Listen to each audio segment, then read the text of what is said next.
Deep in the heart of the forest, there lived a chef unlike any other. He had fled the city years ago, seeking solace in the peaceful seclusion of the woods.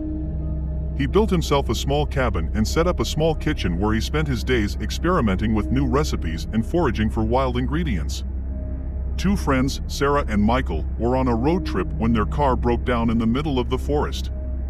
Desperate for help, they stumbled upon the chef's cabin. The chef, who introduced himself as John, welcomed them with open arms and offered to help them fix their car.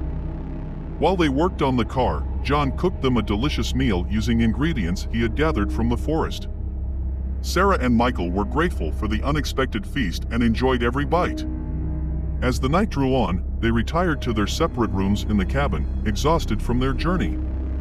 The next morning, Sarah woke up to find that Michael was missing. She searched the cabin and the surrounding area, but there was no sign of him. Frantic and alone, she turned to John for help. He assured her that everything would be all right and that they would find Michael together.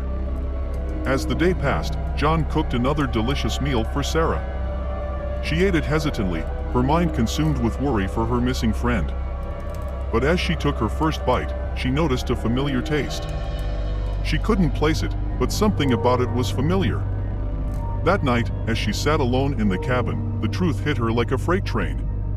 The meal John had cooked for her was made from her missing friend, Michael. She couldn't believe it.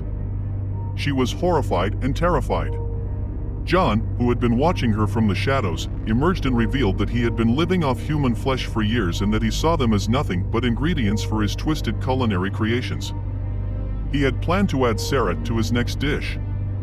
Sarah managed to escape, running through the forest, never looking back until she reached the main road.